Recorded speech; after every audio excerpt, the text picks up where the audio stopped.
Tuhan sedang berkhotbah, menyampaikan teguran dari Tuhan tentang pelanggaran umat Israel. Dan di dalam message ini biasanya ada seruan bertobatan dan juga ada janji pemulihan. Jika bertobat, Tuhan memulihkan. Kalau saudara membaca ini kitab-kitab Nabi, banyak itu.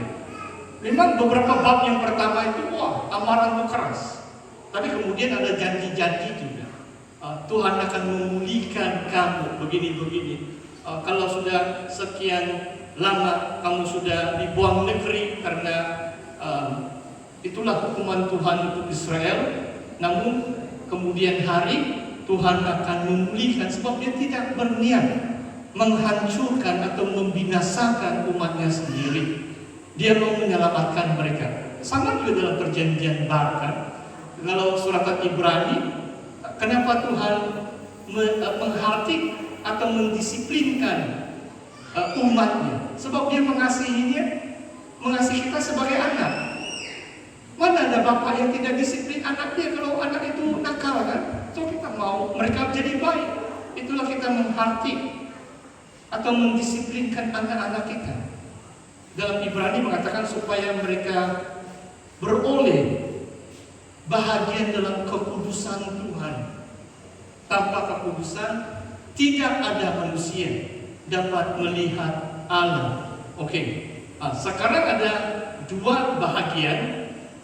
Sebelum saya masuk ke dalam bahagian yang ketiga tentang Nabi Musa dan Elia sebagai contoh bagaimana kita mengerti pelayanan kenabian Tuhan Yesus Kristus, panggilan Ezekiel. Selepas ini saya akan baca Yeremia juga, walaupun mungkin tidak ada dalam slide, tapi saya ada firman Tuhan nanti Yeremia 23. Coba kamu lihat Yeremia 33. Bukan Yeremia, Yehezkiel. Mungkin saya mau beri sedikit kronologi ini. Bolehkah? Yang ini boleh ditarik kayak itu. Tarik sedikit. Sebab saya sedang merekam supaya masih lagi masuk video rekaman saya. Terima kasih Pastor. Ya.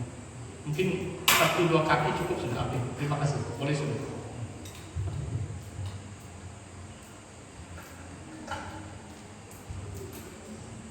Wah, ini pemadam ini sangat kecil lah. Tapi sangat efektif, luar biasa. Tengok, terus padam. Saya masih ingat beberapa Bible study itu, penggosok tuh pemadam itu sangat besar, tapi susah saya mau kasih padam. Jadi saya lantik lagi PA, saya personal assistant, ada jemaah lagi, tolong saya padam. Oke, tapi ini senang. Jadi saya tidak perlu lantik kamu, bantu saya di sini. Saya coba pakai ink view sekarang.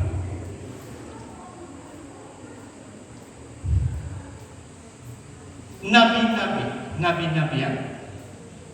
Kalau nabi besar ada 4 orang. Yesaya, Yeremia, Ezekiel, dan Daniel. Besar sebab mungkin peranan mereka dan buku mereka panjang. Walaupun buku Daniel itu, kitab Daniel itu tidak terlalu panjang, 12 bab, tapi sebab dia nabi akhir zaman, dia diberi gelar nabi besar juga. Nabi kecil itu dari Hosea sampai Maliaki, ada 12. Ada 12 nabi kecil, bukan mereka kecil, cuma kitab mereka pendek sedikit lah berbanding Yesaya yang ada 66 bab. Jadi saya beri sedikit kronologi supaya ini seminar supaya kamu belajar lah itu. Yesaya dulu. Yesaya ini abad yang ke-8 sebelum Masehi, SM. Ini waktu itu kerajaan Asur yang mengancam Israel. Yesaya bernubuat mungkin pertengahan abad yang ke-8 sebelum Masehi, lebih kurang 730. Ini anggaran, ini pastor saya tidak ingat. Saya perlu Google baca buku lagi balik supaya kamu senang ikut. Kemudian Yeremia pembuangan. Pembuangan itu 586 mungkin sebelum Masehi atau 587. Jadi dia sudah bernubuat 23 tahun. Mungkin dia mulai bernubuat dari 600 lagi mungkin. Ini saya punya matematik kurang sudah. Maksudnya tarik ini adalah tarik kerajaan Babel datang sudah. Dan sebelum kerajaan Babel datang menghancurkan Israel, Yeremia sudah bernubuat 23 tahun lamanya. Okay? Jadi pelayanan Nabi Yeremia bermula mungkin lebih kurang 600, lebih sedikit lah sebelum Masehi. Sampai dia melihat loh, dia kena bawa pergi Mesir dulu kan, Yeremia. Begitu. Ada cerita di situ. Kemudian lebih kurang waktu yang sama Yehezkiel. Tapi dia terima panggilannya sebagai nabi waktu pembuangan pertama. Ada beberapa pembuangan, mungkin malam ini saya tidak mau terlalu detail. Cuma waktu Yehezkiel dipanggil, bait suci belum dirandapkan. Sebab bab 24 waktu istri Ezekiel meninggal dunia, baru Tuhan berfirman kepada Ezekiel, itu tanda Tuhan akan membinasakan bait suci melalui kerajaan Babel. Itu bait suci yang pertama yang dibina oleh Raja Salomo, dibakar sampai hangus, sampai binasa, sampai ranap sama sekali 586 sebelum Masehi. Dan demikian juga Daniel. Tapi Daniel hidup lama. Jadi Yeremia, Ezekiel, Daniel itu lebih kurang sama. Dia punya waktu-waktu. Cuma tempat dia berlainan. Yeremia tetap di Yerusalem, di Israel. Ezekiel sudah dibawa lari pembuangan pertama. Tapi sebelum bait suci direnapkan, dia bernubuat di Sungai Kedar.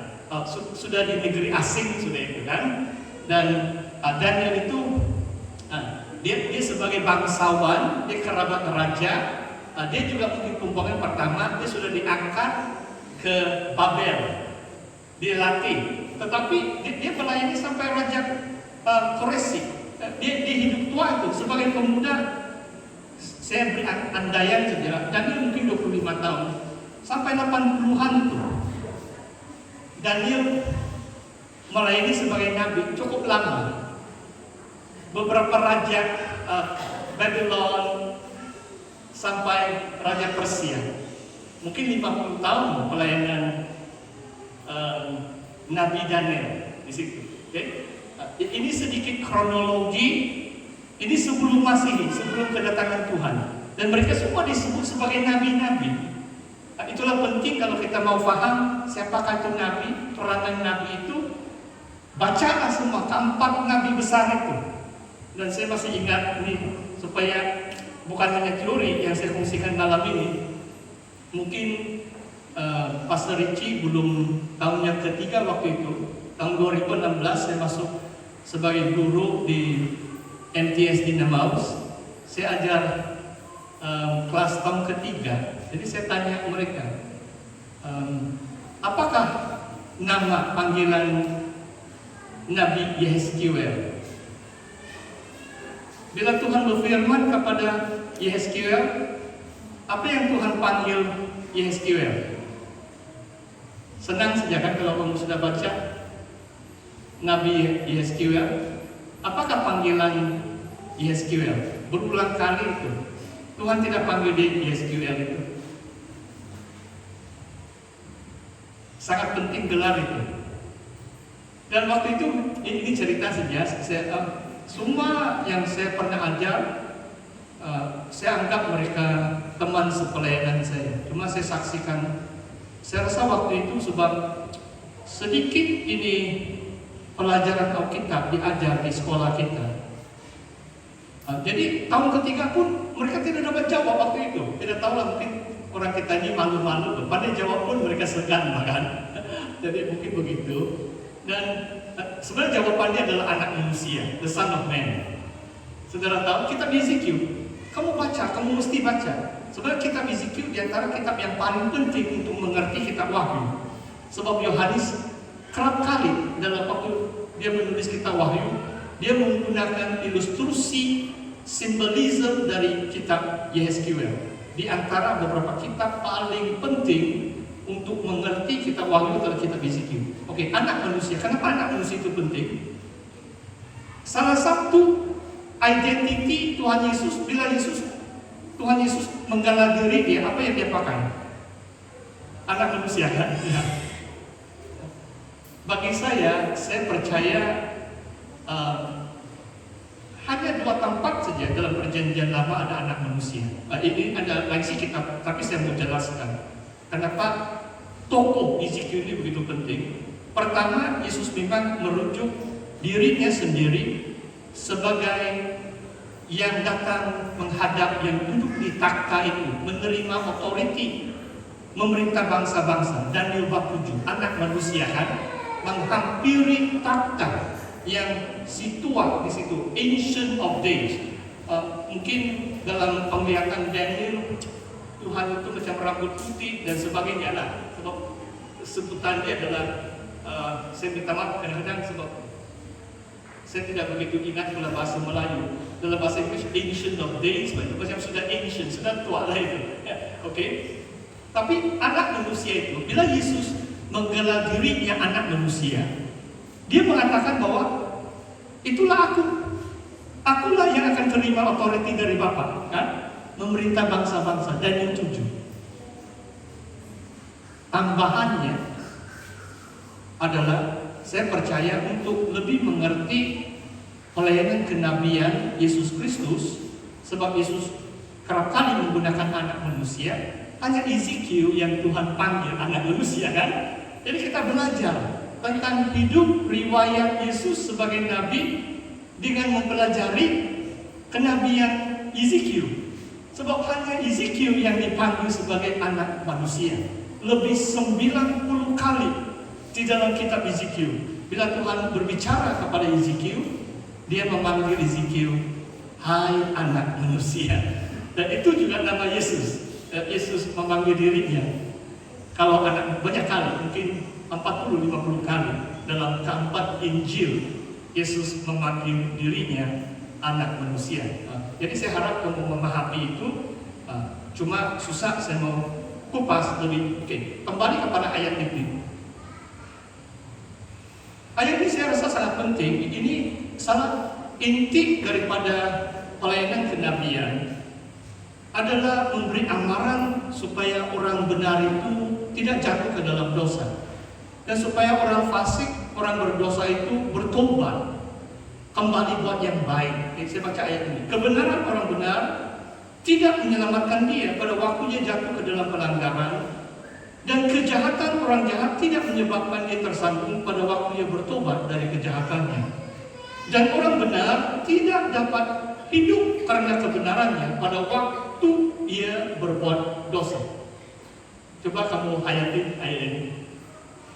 Sampai umat Israel yang dengar khotbah Yehezkiel, mereka terus katakan, kalau saudara baca ini, macam Tuhan tidak adil. Coba kamu perhatikan ini. Kalau kamu jadi orang benar, macam orang Kristen kan? Dari 20 tahun kamu mengenal Yesus sampai 60 tahun kamu lakukan yang benar, 60 tahun, 40 tahun sudah kan? 60 tahun baru kamu buat dosa. Apa yang terjadi? Kebenaranmu tidak dapat menyelamatkan kamu. Jadi hati-hati, orang benar maksudnya kita harus bertahan sampai akhir.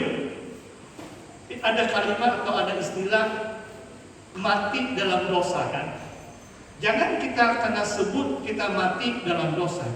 Maksudnya kalau waktu kita sudah pergi, kadang-kadang orang tidak yakin dia selamat kayak itu. Saya ditanya beberapa kali, bahkan ada seorang teks dengan saya secara terperinci. Pertanyaannya adalah begini, pastor dibilang ada orang sekampung kami, dia orang Kristen sekian lama, tapi